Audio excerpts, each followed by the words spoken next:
চুলের সমস্যা সমাধানের জন্য আমরা বিভিন্ন রকমের প্রোডাক্ট, বিভিন্ন রকমের হোম রেমেডি ব্যবহার করছি, কিন্তু আমরা কি কখনো জানতে চেয়েছি চুলের সমস্যার আসল কারণ কি, সমস্যা সমাধানের কারণ কি? সুস্থ স্বাভাবিক চুল পেতে গেলে আমাদের চুলে কি কি উপাদান থাকতে হয়, চুল ভালো হওয়ার জন্য কি কি ভিটামিনের প্রয়োজন, কোন ভিটামিনের অভাবে আমাদের চুলের ক্ষতি হচ্ছে, আমাদের চুলের জন্য কোন ভিটামিনটা সবচেয়ে বেশি দরকার, কোন ভিটামিনের অভাবে আমাদের চুল ক্ষতিগ্রস্ত হচ্ছে, আর কোন ভিটামিনের জন্য আমাদের চুল নষ্ট হয়ে যায়। আমি চুলে কি ভিটামিন অয়েল ব্যবহার করি আর কিভাবে ভিটামিন অয়েলটা বানাই আর কিরকম ভাবে ব্যবহার করি সব তোমাদের সাথে শেয়ার করব।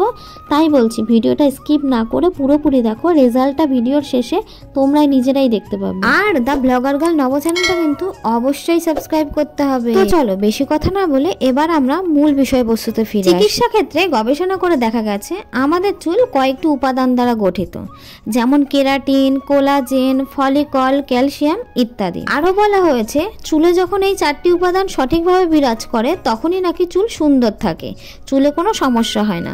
যে কোনো একটি উপাদান কমতে থাকলেই নাকি চুলের বিভিন্ন রকমের সমস্যা হতে শুরু করে, যেমন চুল ঝরে যাওয়া, চুলের বৃদ্ধি না হওয়া, এমন কিছু ভেঙে ভেঙে পড়ে যায়। এবার বলি এই 4টি উপাদান আমরা কোথা থেকে পাবো। এই 4টি উপাদানই কিন্তু রয়েছে ভিটামিন ডিতে।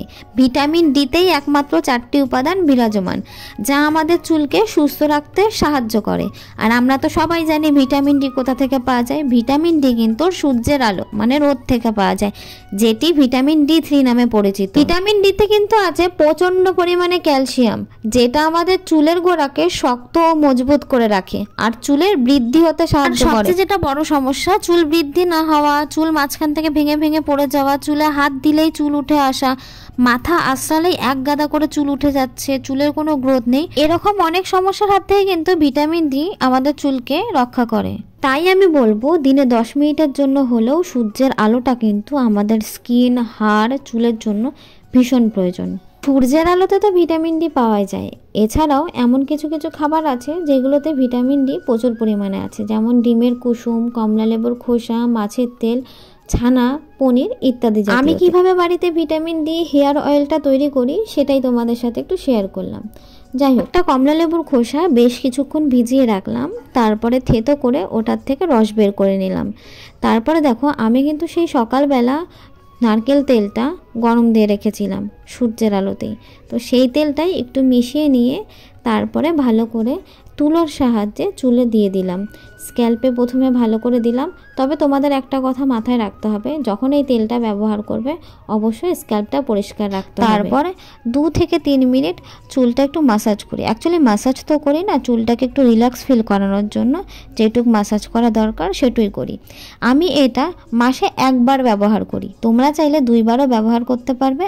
আর এটা দেওয়ার পর অবশ্যই আধ ঘন্টার মধ্যে চুলে শ্যাম্পু করে নেবে। আমি কিন্তু এই হেয়ার অয়েলটা চুলের আগা থেকে শুরু করে ডগা পর্যন্ত সব চুলে দিই।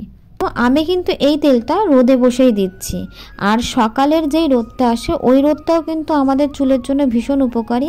আর বেলার শেষে বিকেলের দিকে যে অল্প অল্প রোদটা থাকে ওটা কিন্তু ভীষণ উপকারী। আরে তোমরা আর অপেক্ষা করো না, এখনই গিয়ে ব্যবহার করো। আর রেজাল্ট কেমন হলো অবশ্যই আমাকে কমেন্ট করে জানাবে। তো চলো টাটা, আজকে এই পর্যন্তই।